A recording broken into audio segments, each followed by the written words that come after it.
Welcome to Crawlspace. I'm Tim here today with Lance. Lance, how are you today? I'm doing fantastic today. Sun shining. We're in the month of May, so that always feels good knowing that spring's here. Warm weather's around the corner. But really, you know what's around the corner that I want to know about? Your feelings. How are you today, Tim? Oh, I am doing great, Lance. Thanks a lot for asking. We made a new friend in this interview. His name is Bob Motta. He is a former defense attorney turned podcaster, and he's doing a great show called The Defense Diaries, or just simply Defense Diaries, and you can find it at defensediaries.com. And Lance, he's got a really interesting connection to true crime, being that his father was the attorney for John Wayne Gacy, or one of the attorneys. There are many fascinating things about that. First, Bob Motta's father, Bob Motta Sr., in his defense of John Wayne Gacy, also had to defend the fact that he was defending somebody like John Wayne Gacy, and Bob Motta Jr. also has to justify why his father would defend somebody like that. And it's really interesting to hear him talk about this. Everyone has the constitutional right for a defense. And there are these bombshells that Bob has revealed in his podcast, one of which is the fact that evidence was planted, which led to the arrest of John Wayne Gacy. So you have that moral and ethical rub there. Yeah, it's an interesting point, but I think Bob has found that if you tell people that John Wayne Gacy was convicted on planted evidence, most people don't really care because he's a serial killer. He's a convicted serial killer. But the argument is absolutely there. And it's interesting to hear. And Bob definitely makes a great point of it with his podcast and in this episode. So I really hope you like it. Check out Defense Diaries and check out defensediaries.com. There are transcripts as well for all these Gacy tapes that we do get into a little bit in this episode. And Bob isn't going to stop with just the John Wayne Gacy content. He's got more that he's working on. So make sure to follow him and stay up to date with everything he is working on. He does really great work. All right, everyone. We're going to break for commercial real quick here, and then we'll be right back with Bob Motta. Thanks a lot for listening, everybody. And a thank you to our sponsors. Back to the program. Welcome to the podcast, Bob Motta. How are you today? I am most excellent. Thank you for having me. I love it when people come on and when we ask them how they are, the answer is I'm most excellent. I love that. Yeah, it's pretty nerdy, but I'll take it. I'm going to run with it. I feel like the generic answer is like, I'm doing all right. How are you? But yeah. Most excellent is like, yeah, you're probably doing pretty close to that. We have a mutual friend who introduced us. We all collaborated on his project together. Can you tell us a little bit about that? So Jason, and we're talking about his fantastic podcast, Santa Maybe a Criminal, which I love. I love the concept. And I think Jason had reached out to me. I think he had run into my podcast and he was digging it a little bit. And he had this concept that he wanted to have one of the characters be a defense attorney. So obviously in my former life, I'm a recovering criminal defense attorney. So I had the background. So he had the idea to have me on as Derek Rudolph, Santa's defense attorney. So he hit me up with the concept. I was like, dude, I'm all in. I love it. I love the idea. I was actually frankly disappointed that we didn't get to go to trial this season on Santa Maybe a Criminal, but he's telling me that there's more in store for season 2. And I was like, dude, as much as you want to write, I'll perform it for you. So I think that it turned out really well. So yeah, I love him and I'm excited. He's decided to go to the True Crime Podcast Festival out in Dallas in August. So I'm going to get to hang with him. I was really kind of browbeating the hell out of him to get him to go out there. I'm like, dude, you got to do this. It's nice to get out there and meet some fans and get some new listeners and meet other people in the industry. So it's cool. You are a true crime podcaster yourself, and you've got a podcast called The Defense Diaries. Can you tell us a little bit about that? I'd say like 4 years ago, I had tinkered with the idea of doing a true crime podcast. I had fallen in love with podcasting back when I heard Serial for the first time, like many of us did, whenever it dropped 7-8 years ago. And then, the buzz started to grow and I'm like, you know what, I'm going to check this out. And I fell in love with it. I've always been kind of a radio nerd. I'm that guy, with my kids in the car listening to AM radio and shit. So, you know what I mean? I've always liked the auditory stories, man. So when I listened to Serial, I'm like, God damn, this is amazing. I love this concept. And so what kind of was drawing me towards it is I've been a criminal defense trial attorney for, at that point, probably about 17 years. And I was pretty good at telling a story. Part of what you do as a trial attorney is you tell a jury a story, and you're trying to make it more compelling than the other guy or the other girl who's telling their story. Obviously evidence and facts help, but, sometimes as a criminal defense attorney, the facts are not on your side. So you have to try to get a little bit creative. So I thought I had the ability to be able to tell a good story, and I thought I had a pretty decent radio voice. And more importantly, I had these tapes that my father had given me like 30 years ago that were sitting in my closet, like unused. And my father had been John Wayne Gacy, serial killer John Wayne Gacy's attorney back in 1978, 79. Him and Sam Amoranti defended him at trial. As they prepared for trial, my father would go over to where Gacy was being housed pre-trial, which was this Cermak Memorial Hospital. They had him like in a mental institution pre-trial as opposed to the jail. And my dad was preparing him for trial, going through everything that was coming in the police reports, going through everything that Gacy had basically made 5 confessions after he was arrested. And my father was pouring through these things, asking him like, what the fuck? And the interesting thing about it is that at that point, Gacy starts telling my father that he doesn't remember saying any of that to the cops. The tapes were fascinating. They really were. And it was like no one had ever heard them. What happens is in 2019, Joe Berlinger, who's a documentarian, had dropped the Bundy tapes on Netflix. I watched it the day it dropped, and I decided to take a flyer. And I'm like, you know what? I'm going to email this guy. I'm going to let him know that I have some tapes that I think he might be interested in. I was half expecting like somebody on his staff to look at it and maybe get back to me in like a month and be like, oh yeah, we'll think about it. But Berlinger got back to me within like 3 minutes after I sent this long email about the tapes I had. It's like, I'm definitely interested, and I'm going to circle you in with my producer. His producer, Dave, and I went back and forth for about 9 months with legal and Dave, trying to work out a deal to get this thing done. Ultimately, I could not get them where I needed them to be. What I thought the value of the tapes was not even close. So my father and I ended up killing that deal. And ultimately what I decided to do with the tapes is to create a podcast. And that's what we did. So I had a buddy who was in the music industry. He was a sound engineer, because I quickly discovered that I had zero idea what I was doing in terms of trying to actually produce a podcast. I can write a script, I can try to record it, but in terms of making it sound like it's not hot garbage, like I'm, in my garage making a podcast, I had to get somebody on board. So my buddy, who was, relatively experienced in the music industry in terms of what he does as sound engineer, and he's a brilliant guy. He had never done a podcast. I'm like, yo, man. And he was starving because it was in the middle of COVID. At the end of the day, as horrible as COVID was for me personally, it was a godsend. Like, it got me out of practicing law for about a year. It got me to, really start the podcast. And he was starving because the music industry in New Orleans was dead. Like, he was like, literally his bread and butter was gone. So I took the opportunity. I'm like, yo, you want to do this with me? He's like, book me a ticket. So I flew him up, and then we started it. I mean, everything on the back end is all Darren, and Darren Wood is an amazing producer. The dude kills it, like, in terms of the production value of our podcast. I'm never afraid to kind of like toot our own horn as far as like the production value of it, because it's well done. I mean, it's as well done as any of the major media companies that put their stuff out, which I feel about yours as well, by the way. To me, as a creator, is huge. So at that point, we start and we just kind of roll with it. Like, conceptually, we were like, oh, we have the tapes. I don't just want to sit there and play the tapes. So we said, you know what? What's never been done on Gacy is I want to focus on the victims. I'm sick of hearing about Gacy. It's been the same shit over and over. I've been living with this guy as a part of my life for like 40 years, like in a weird way, but he has been. My dad defended him, so it's always been a part of my life. And the one thing that I've never seen is, this guy killed 33 people at least. You never hear about the victims. Like, that's got to end. So we went in with the concept of like not making Gacy the star of the show.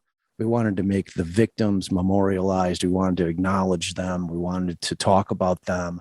We wanted to talk about the investigation. So we started interviewing all the old cops that are still alive. And we wanted to talk about the arrest and then the trial. Obviously I had my father, who oddly enough remembered very little about the case. It was like going in, I'm like, I got my dad in my pocket, man. I'll get hours and hours of amazing audio from him. And he's like, Bob, I really don't remember much of the case, so it was like, that was a little frustrating, but So the show kind of like started to flesh itself out, and I'd say about 3 months in, we're interviewing one of the old cops, and just to kind of jump back, so that Berlinger guy that I was talking about, he decided to run with my pitch without my tapes, and his Netflix documentary, Gacy documentary, just dropped today. I'm not gonna lie, I'm a little bitter about it, because about 3 months in, about 6 episodes in, we have a conversation with one of the old cops. Now, I seemed to have a bit more of a rapport with these guys. And these guys had all done 20, 30, 40, 50 interviews over the last 40 years. Every time somebody's doing a documentary on Gacy, they go to the same cops. They always tell the same stories. They'll tell the same stories in Berlinger's thing, guaranteed. So, at the end of it, I'm kind of like, hey, man, is there anything else that you haven't told any of these guys that you've done all these interviews with? And the first guy tells me, he's like, well, there's one piece of evidence in Gacy that's like famous. It's this photo receipt. That was the photo receipt that they found allegedly in Gacy's garbage, which connected Gacy to the last victim, Rob Peast, who had gone missing from this pharmacy that he was working at. So that had always been the story for 43 years, that they found it in his garbage. With that, they went and got the second warrant. With the second warrant, they went down to the Crawlspace and they started digging up the bones. Because on the first search, they didn't find anything that would have allowed them to arrest Gacy. This cop tells me, he's like, well, yeah, there's one thing that I've never told anybody. He's like, that, they didn't find that photo receipt in the kitchen garbage. I'm like I look at Darren, I'm like, holy shit. I mean, like, this is a fucking bomb. Like, this is crazy. It's like, maybe because I'm a lawyer, I understood the impact of what he was saying to me, but it was like immediately what that meant to me is that the fix had been in, that they had planted the evidence, not in the way that somebody would plant like a bag of Coke in somebody's pocket. It wasn't like that. So after Mike Albrecht tells us that, I'm like blown away. And like Darren and I are like, holy shit, how do we handle this? Because it was like ethically, how do we handle it? Like morality wise, how do we handle it? It's like, Gacy was a monster. Like, you know what I mean? It's like that a conversation was going to be had like, okay, so they cheated to get him, but the guy was a monster. So is it wrong? That is a wild situation. So, I mean, but they would have had other ways to get him. No, right? They wouldn't have. No, they wouldn't have. That's what makes the story amazing. After Mike tells us that, we then follow it up with another cop who's like, I don't really remember that detail all that much, but he's like, I did hear that Schultz got it from the garbage out by the curb, which is different. We then talk to the final cop, who basically tells us flat out that his boss, Lieutenant Kozenzak, who was the cop who was obsessed with Gacy, who knew it was Gacy that had killed Rob Peast, but didn't have the evidence to get him, that he had come to him and said, look, you're not going to get credit for it, and you can never, ever talk about it. But, we found this photo receipt from that garbage that you pulled from the curb, which is free game if it's out of the curb. But that didn't happen either. That was the story that they were telling their cops on the street. I'm wondering like how my dad missed this fact that they had like planted this evidence, because I had the inventory sheet from when they went and did the search at Gacy's house on the 13th of December, right? I'm looking at this sheet, man, and there's no photo receipt on there. So basically what happens is when a cop goes into a house on a search warrant, they have an evidence tech who's following you around, photographing shit. And, they're listing it and they're saying, this is what we're going to do with the evidence. We're going to send it to the lab. We're going to bag it, whatever. So everything that they find in any search in any of our homes, if you ever have the unfortunate circumstance of having your home searched, will be cataloged on a property inventory sheet. So we dig up, we find that guy who was not with the same police agency that, ended up arresting Gacy. We find him, he's living out in Colorado. And I'm like, look, so they're, 3 of these cops told us that they didn't really find that thing in Gacy's kitchen. And he's like, look, all I could tell you is that, like, I'm not obsessed with Gacy like the rest of these guys. He's like, I went in and I did a job. If it was on the sheet, it was there. If it wasn't, it wasn't there. It's that simple. I'm like, cool. I mean, like, that confirmed it. So what they did is they took that photo receipt and they took the smell that they manufactured. And they said one of the cops was, Gacy had invited him in the house and he smelled the smell of death in this heating vent. Okay. That was also untrue, because the same cop, this Carl Humbert, was the evidence tech, and he had been down in the crawl space on the 13th, the only one who went down there. And I asked him flat out on the pod, I'm like, did you smell rotting flesh? Did you smell decaying flesh? He's like, absolutely not. I didn't smell anything remotely. It smelled like a musty basement, but there was no smell of, and I'm like, well, have you smelled decaying flesh? He's like, of course I do, wellness checks all the time. We find somebody that died in the tub and they've been there for 3 days. I've smelled it many, many, many times. So both of the things that they used to get the second warrant on Gacy were both completely fabricated. They were lies. So what happens with fruit of the poisonous tree? Okay. Like if my father had discovered it, or Sam Amoranti, the other attorney, had discovered it, is that everything, all the bones, everything would have been suppressed. Everything going all the way back, all the shit that they found, the ring for John Zip, everything would have been suppressed. All the corpses, all the victims' bodies would have been suppressed. They would have had zero evidence because the court would have had to have tossed it. And I don't think that the trial judge would have tossed it. I think he would have said, fuck you guys. You guys made this horrible mistake. I'm not going to be the asshole here. I'm going to make the appellate court reverse it, but it's all going to get suppressed. So essentially Gacy would have walked. There's no doubt about it. That is how Fruit of the Poisonous Tree works. So all the confessions that he made after he was arrested, thrown out. Everything's tossed because it's all fruit of the poisonous tree. It's not like, oh, well, the bodies are found in the river. No, everything, because he confessed to those. That's the only reason they were able to put those on Gacy, is because Gacy said he dumped bodies in the river. Those confessions, because of the fruit of the poisonous tree, everything would have been gone. It would have been incredibly devastating. And, so I had the lead prosecutor read his entire closing argument, which is mind blowing, man. It's like, no, I don't know of anybody in anything, podcast, documentaries, that's ever had like the lead prosecutor 40 years after the fact read his entire closing argument that only 50 people, in the world ever heard, which, for one of the biggest cases in American jurisprudence history, so we were real nervous after we broke this, going to Bill Kunkel being like, hey man, we didn't know how to approach the fact that they had planted the evidence, because we knew Bill Kunkel wasn't involved. Like the first time that we had talked to Bill Kunkel, he made it a point to say, hey, I just want you to know. And we didn't know why he was saying it. He's like, I had nothing to do with the investigation during the 10 days while they were investigating Gacy. I was not involved at all. I didn't find out about the case at all in any capacity until they found the bones in the crawl space, and they called me at midnight that night. So Bill was kind of laying the groundwork that I might end up digging this fact up that's been hidden. And I don't think that Bill Kunkel was complicit at all. And I think he may have found out after the fact that it had been planted, because it's a long story and I would take up this entire hour telling you guys it. So I'm not going to do that, but it's amazing. So the end of what I want to say about that is that Berlinger, when I discover this, I text his producer. I'm like, hey man, we just changed the narrative on this case forever. And it's not theory, it's fact. I have the cops telling me, I have the documents to support it.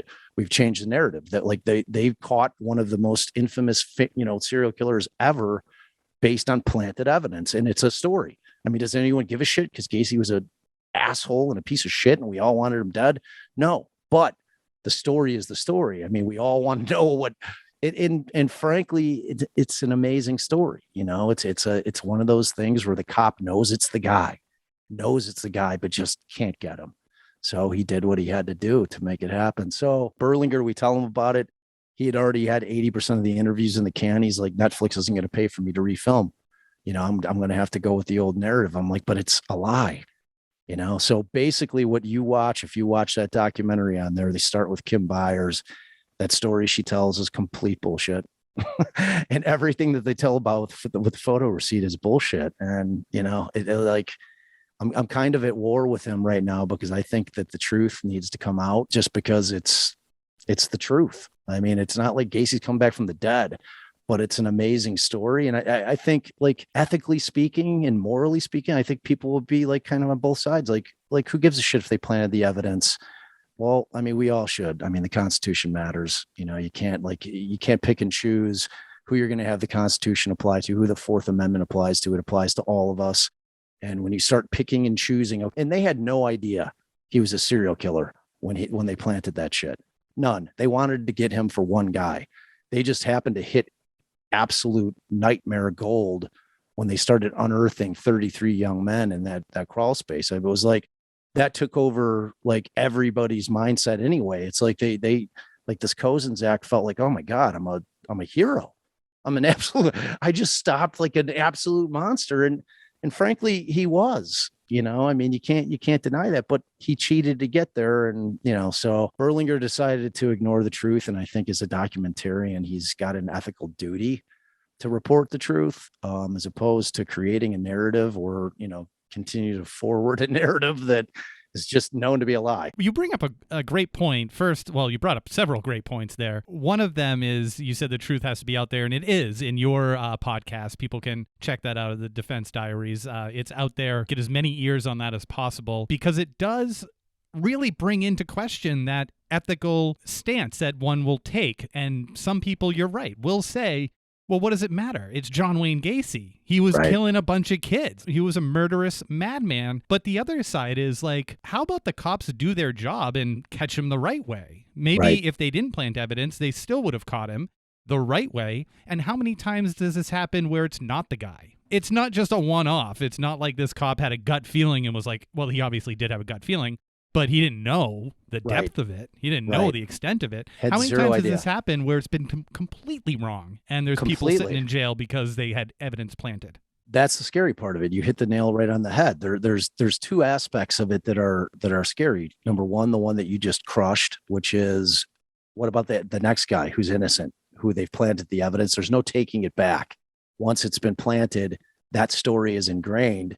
And that guy is probably going to prison on bad evidence. So that's the first thing. The second part of it is it's a cautionary tale. And what happened is this Kozenzak, the lieutenant who actually planted the evidence and said that it was there, he created his own property inventory sheet, which I have, and he pulled out out of the discovery packages the defense attorneys got Humbert's report. So my father never saw that report. That was my answer that I kept, because I was like, my dad's a fucking great lawyer. How could he miss this? I caught it like immediately that thing wasn't on this inventory sheet. They pulled it. So like that thing didn't exist. It was a mistake that I got it. I actually got my entire investigative report from the Des Plaines Police, from Tracy Ullman, who had produced Devil in Disguise, which dropped last year on Peacock. She was super pissed off at NBC because they had like cut her entire narrative, because she's big on that Gacy was a part of a bigger child sex trafficking ring. That is like her thing.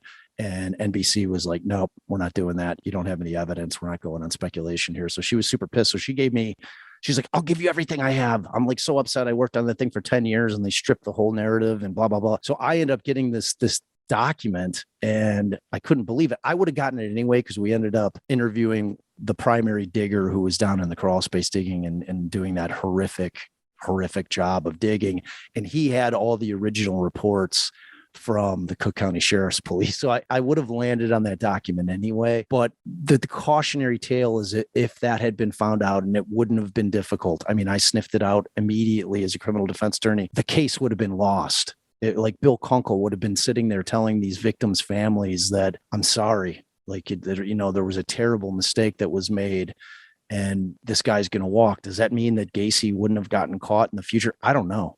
If Gacy walks, he's going and like immediately pouring concrete over his crawl space if he would have walked out of that police station, so it's hard to say, man, but it's wrong in a lot of different ways.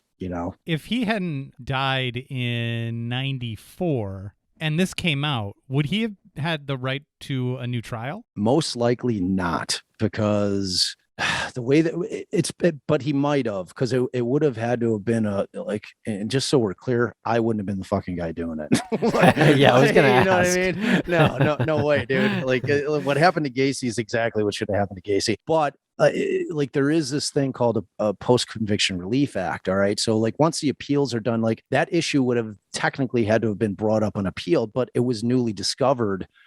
It would have been newly discovered by us. Like I couldn't get the prosecutors knew that I had it. Like I was on WGN News here when I broke the story, and I had been trying to get Terry Sullivan, who was the state's attorney that was working that case in the 10 days that they were investigating Gacy, and he just refused to come on the pod. And I was like, wow, like why? And then when we found out about the evidence, then I knew why. So during this interview, I had talked to the guy who was running the GN News and who was going to be running the interview. I'm like, I want to ask Terry Sullivan some questions. He happened to be their legal consultant for the show, and it was during COVID. So he's like, yeah, we're going to do you via Zoom. And he's like, I don't even know if Terry's going to show up. So sure as shit, that morning when we're doing the interview on the news, Terry's sitting there in studio, and they make me go through that entire spiel that I just went through with you guys about the evidence and what it was, blah, blah, blah, blah. And they're like, thanks, Bob. And then they cut me off. So I didn't get to ask Terry Sullivan shit. Now, even if I had, there is 0% chance that Terry Sullivan is admitting that he was complicit in it. Like none of these old guys, except for the old cops who didn't give a shit. They're like, who gives a shit? Gacy's dead. We don't care. Nothing can happen now. It's a good story, you know? And it's like with that PCRA thing, because it was newly discovered evidence and it was malfeasance, there's a good shot, man, that something might have happened legally with, like, we're doing a part 2 on it where we're actually going to try to find more victims, like additional dig spots where we believe that there's more bodies. I'm going to be interviewing 2 of his appellate attorneys, one of them who happened to be one of my law school professors who had filed one of his appeals and was, you know, the primary basis was, of course, that, you know, his lawyers didn't do their job properly, which is always the last ditch effort. So my father hated him. He's like, oh, that bastard. I'm like, it's par for the course, man. You know, that's just how it goes, Dad. You know that. Kind of a long answer to your question, man.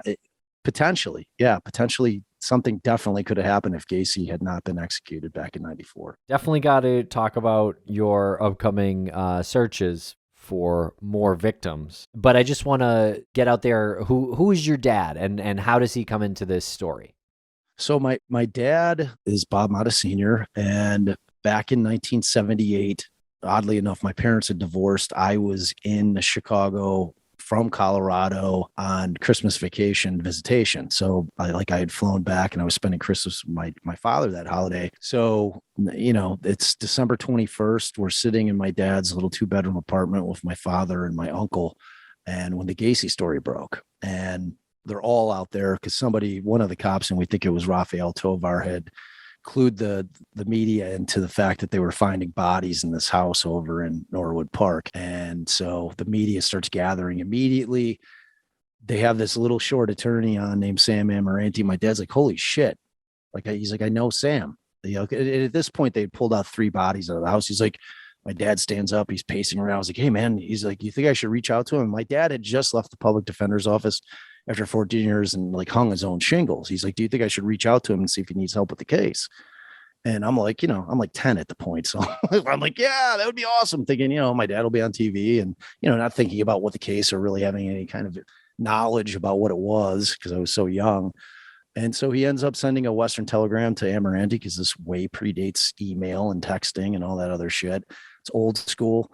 So he sends Amaranti a Western Union, and Amaranti's like, calls him immediately. He's like, yeah. He's like, I need you to prepare a motion to stop this doctor from coming on the news and saying that the fact that he had an orderly crawl space shows that he's sane. And my dad's like, well, you know, there's no prior restraint, man. The First Amendment's not going to allow me to stop that doctor from saying anything that he wants. So that's how my dad got involved with the case. Now, my dad didn't get involved with the case until after Gacy's arrested and after Gacy sits in the police station and unbelievably makes 5 statements, even though he's retained an attorney who theoretically at least should have admonished the police that, you know, his client was going to be using his right to remain silent without an attorney present. And so that didn't happen, apparently. And so Gacy spills his guts and makes all these statements. After that, my father gets involved in the case. It's another year while they're prepping for trial.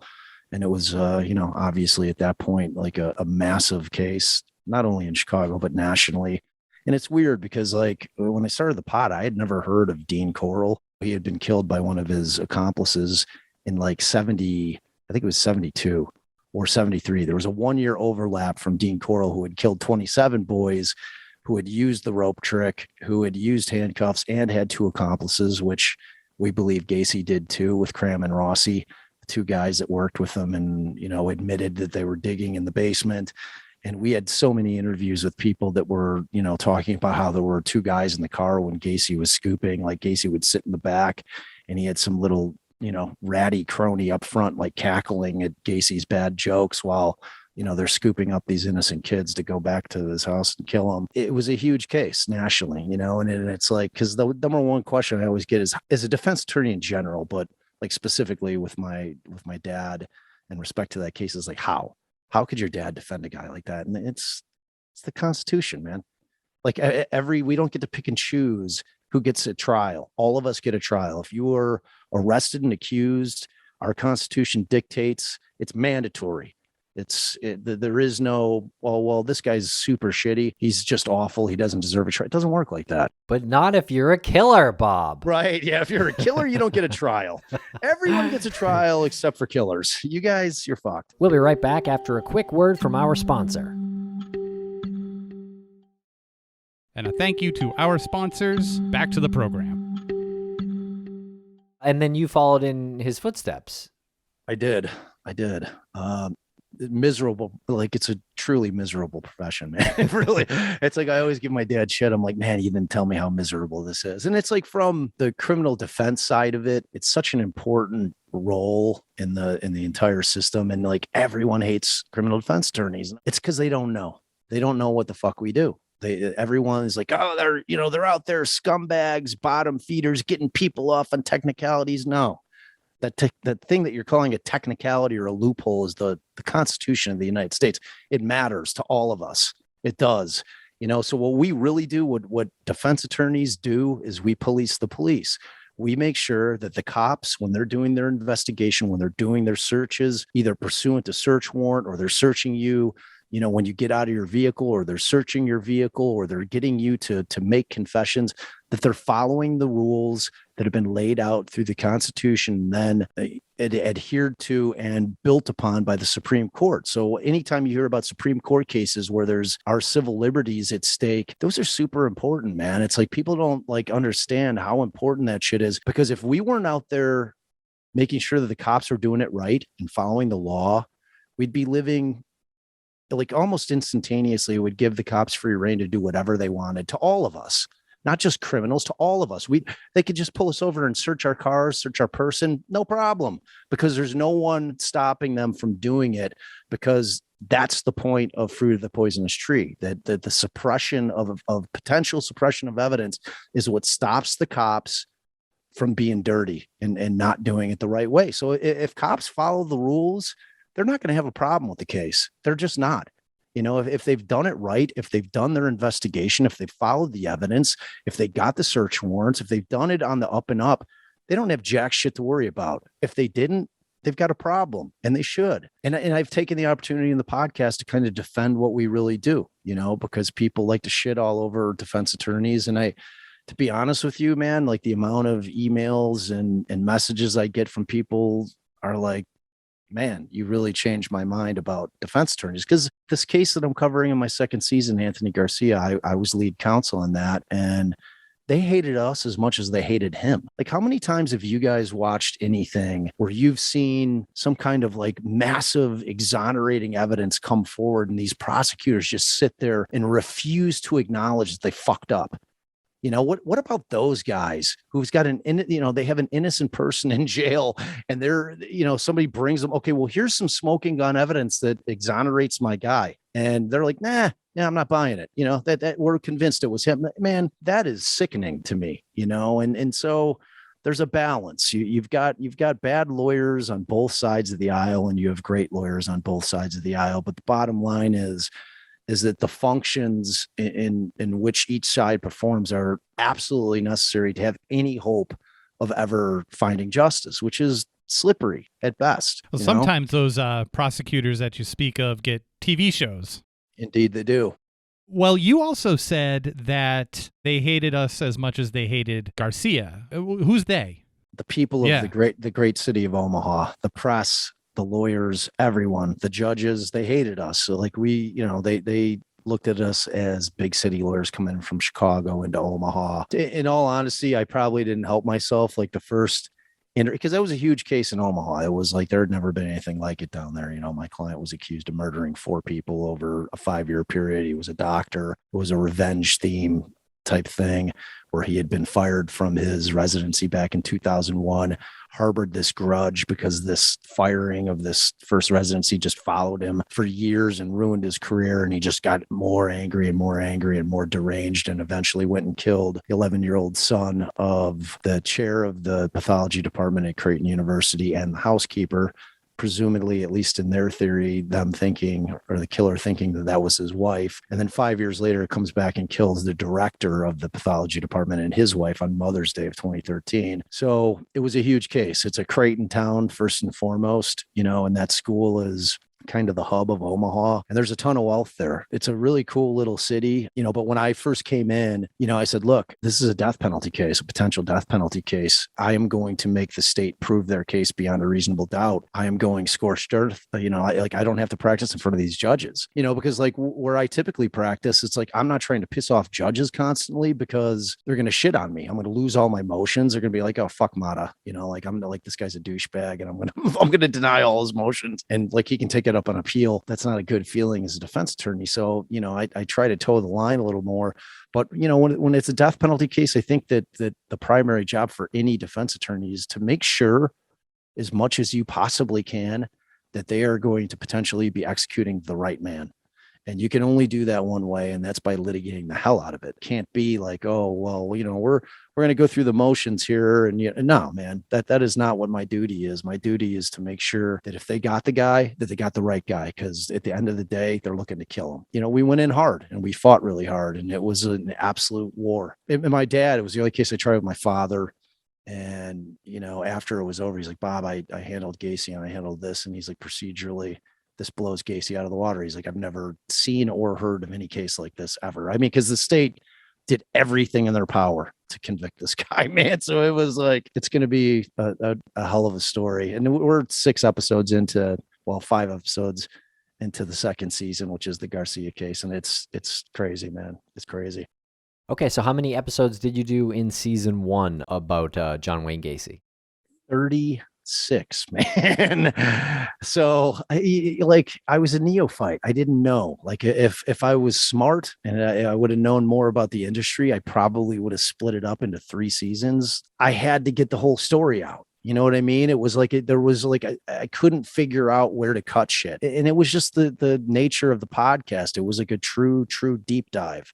Like I just dove into that case more than anybody's ever dove into it. And I had like the insider knowledge, man, like the tapes ended up becoming like an afterthought to me. It's like we played the tapes because I wanted the public to be able to hear them for whatever reason. If people are just fascinated by serial killers for whatever reason, people are, and they just are. I don't know why, because I have no particular fascination with serial killers, but people seem to just be fascinated by the whole concept of them, and I thought that they were historic. I thought they had true historic value. And I think that, them sitting in my closet was a disservice trying to figure out what the fuck was going on with this guy. Like, why was he so warped? By the time I got to the trial and I had my father read his opening statement, which was incredibly powerful, and it was really an opening argument as opposed to an opening statement, he gets emotional. He's crying when he's reading the victims' names, like 40 years after the fact. And then, I had Kunkel do his entire closing, and Darren and I, it was like 2 hours, and that was like slightly edited because it took him 4 hours to read it. I couldn't believe he was 82,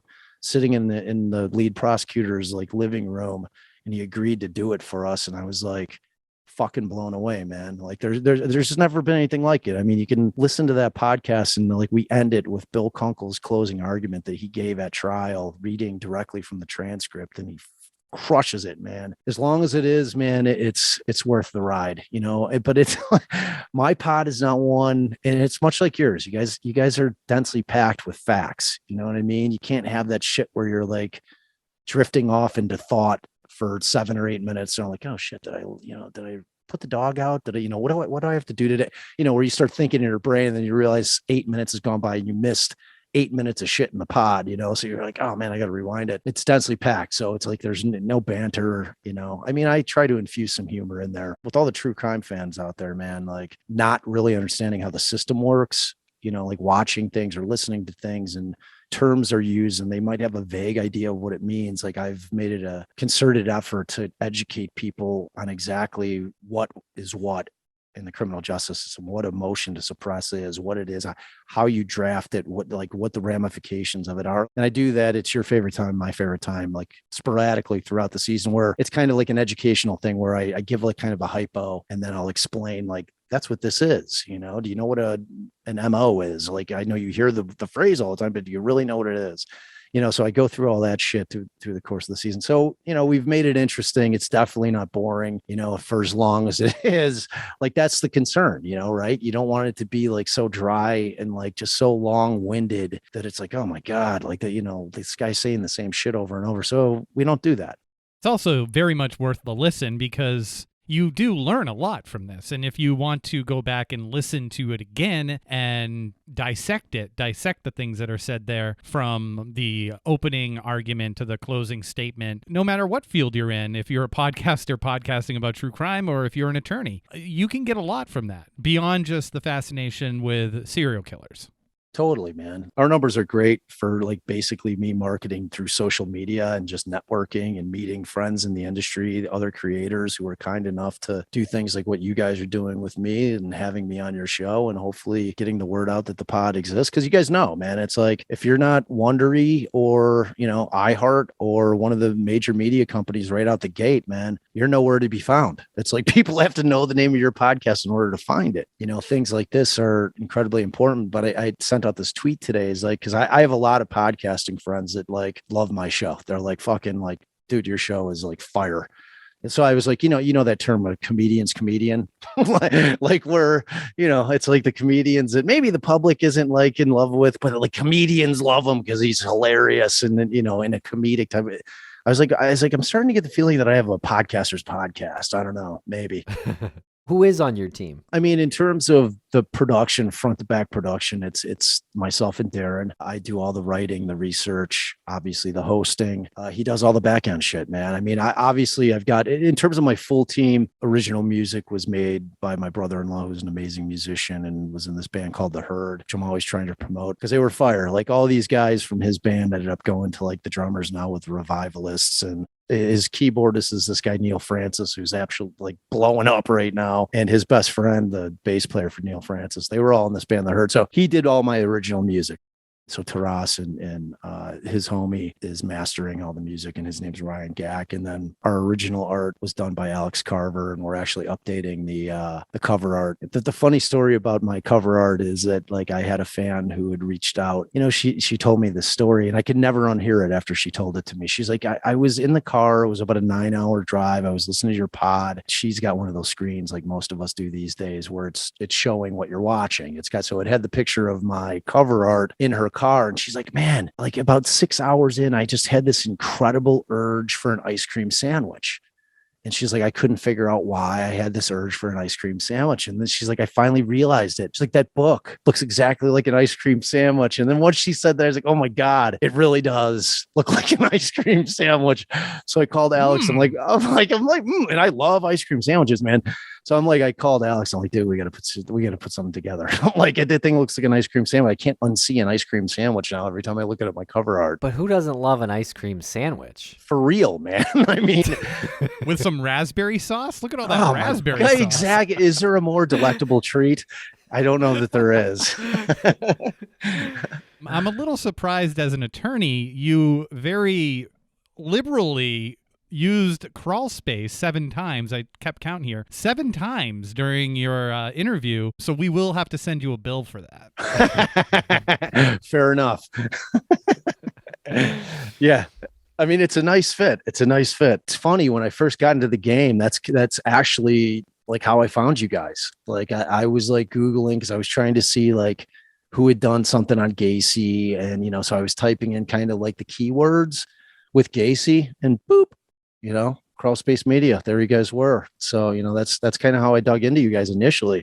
We often get free plugs when John Wayne Gacy's story is covered. All day, baby. Yeah, because that word is used a lot. You guys are going to get a huge drive here, because I'm telling you that not from my pod, but yeah, in the future with that, but like that thing's dropping on Netflix, dude. Oh boy. Yeah. People are going to be typing Crawlspace into Google all day. Oh, that's really interesting. It's funny. This is the first episode we've ever done where we spoke about John Wayne Gacy. Yeah, I was digging through your catalog, man, and I was like, yeah, like the guys have never done anything on Gacy, man. So I was like, that's amazing. How many episodes are you planning on doing for season 2? I'm guessing somewhere in the neighborhood of 25 is where it will land. I'm already on, like, I've already written 6 and 7, and I'm still like on the first set of homicides. You know what I mean? So it's like in the trial and the preceding litigation up to the trial is so amazing. It's such an amazing story that it's like I can't short shift it. I mean, my wife, who was one of our attorneys on the team, was kicked off the case like 2 weeks before trial because she had made a statement to the media, and they had been trying our guy in the press for 3 years. Man, like it's one incredible story after another, and the case just has like everything that you could ever want from a true crime perspective, all under the umbrella. And the hardest thing for me with that case is because I'm the defense attorney, so like I'm making it a point, and I say it in the first episode, this is not me on a soapbox relitigating the case saying this is why my guy's innocent. I said, no, it's not what I'm going to do. I'm going to lay out the entire case that the prosecution laid out, because everybody that's done podcast episodes on the Garcia case has used one source material, and that's Todd Cooper's book, who was the beat reporter for the Omaha World Herald. He wrote a book with this other guy here, like Harry Cordes. They were state lackeys. Like the state was like feeding them information, like especially Todd Cooper, like because he would have articles in the paper where he couldn't have known other than getting the information directly from the state, like just shit that was not public knowledge. So while they were trying my client in the press, needless to say, when his book comes out, our entire defense is devoid. In that book, our defense was amazing. It really was. I mean, my client looked like Ted Kaczynski when they arrested him, like with the fucking Unabomber, because he was insane. They had him in solitary for 3 years. He lost his shit in there. So they were wheeling him out. He's got this unwieldy beard and looks crazy, and he slept through half of his death penalty case, man. Like no jury in the world is ever going to come back with a not guilty when a guy's sleeping through his death penalty case, because that gives you one impression as a juror. This guy doesn't give a fuck. You know what I mean? So it didn't matter what our case was, because we had science behind it. Like it wasn't me speculating, because both cases were completely circumstantial. And, there was no forensic DNA that was ever found on either of these killings, and they were knife killings. And it's like, that's crazy. When people are killed with a knife, it is the most brutal act out of any way to kill somebody, because there's blood everywhere. And most times people aren't standing still to allow you to just kill them. It's not like the movies and TV. People are fighting for their lives. I mean, there are defensive wounds. Most of the times the offender nips himself because he's hand fighting with the person that they're trying to kill, and they're trying to stab and like trying to hold somebody. You're going to clip yourself. It happens all the time, so for there to be zero forensic evidence, not a hair, not a fiber, not a blood drop, nothing, is insane to me. Like it was always the hardest thing for me to kind of reconcile. So what we're going to do is I'm going to lay out, and I tell the people, I said, I want you to act as the jury, but for the first time, everyone who wasn't in that courtroom is going to hear both sides of it. And you come down where you think you can come down. They had a great narrative. The state's narrative fit like a glove. And my guy, being kind of a weird guy, fit like a glove. I mean, he fit the narrative. And, but in terms of actual evidence that they had, they really didn't have anything, man. It was like they had a great story, and they had a 10-year-old, 11-year-old victim that people wanted somebody to fucking hang for killing them, and everyone wants justice for all those victims. My job was just to make sure that the right guy is going down for it. I don't know if it's because we put together such a good defense that I kind of tricked myself into thinking that maybe he didn't, because my client always maintained his innocence. Like this isn't a guy that like ever confessed anything ever, which is one of the ways I can do the pod without breaking attorney-client privilege. But the most challenging part of me doing that case is because I was the defense attorney. There's a misconception that defense attorneys don't care about the victims, and that's the furthest thing from the truth. I care about nobody more than the victims. My job, if there is a victim, if it's not a victimless crime type case, is to make sure that they got the right guy, always. And, because if they didn't, justice really wasn't done. Times two. Like the person that committed the crime actually isn't brought to justice, and the person that didn't actually commit the crime but has been convicted, there's no justice there. You know what I mean? So it's like I have to like tread very carefully. It's like very challenging. And like when I'm going through the narrative of the case, do I use their narrative, the one that they put out there? Because I had very different ideas about when the second set of homicides took place. They had a time frame that they were stuck with, because they were pinging my client's phone. Like that was the only thing they had. They had him in Omaha. That was kind of their linchpin. like mere presence in the state was enough for them to finally go after and arrest him. It just doesn't work. The facts of the case don't work. The science didn't work. I hired the preeminent forensic pathologist who was ancient, but his name's Werner Spitz. He did like every famous case ever. The guy's been the forensic pathologist, OJ, everything. Did the autopsy on the Warren Commission for JFK. Like the guy's been around forever. And, you know, he's coming on and we retained him. And he's saying, look, when they found this body, the second set of bodies, 3 days after the state's claiming that he was dead, he was still in rigor mortis. That is scientifically impossible unless the body is frozen. Like there's no way that guy was killed at Sunday afternoon on Mother's Day. Like his body would not be in rigor. He'd be in liver mortis, would already been set in. Like all the blood would have flowed whatever way the body's laying. Liver mortis is when all the fluids flow, you know, down towards the ground. Gravity wins, you know. So it's a crazy case, man. I'm so glad that someone like you is in the true crime podcasting industry, if for nothing else but to help with definitions of what is legal or what we're talking about. Because you've listened to early episodes of what we've done, and there's been so much shit that personally I know I've listened to, and I've been like, what are you talking about? You have no idea. Misusing words because I'm just not familiar with it. And I think, again, like I'm kind of going back on a previous point, I think that's important. Totally, man. And, you know, I mean, I think it gives everybody just context. It's more enjoyable, especially if you got, you know, deep dive pods that are really digging into cases and they actually have an idea what the hell the people are talking about. It's like for as much true crime shit as there is out there, what they're not doing is educating people on what the hell they're talking about. There's just this assumption that people understand the system and they don't. And like, I learned that from practicing. Anytime I got a client that had never dealt with the legal system, they had no idea what anything was. Anything that they'd be in court, they'd be like, everything that judge said, I had no idea what the fucking name of it meant. You know what I mean?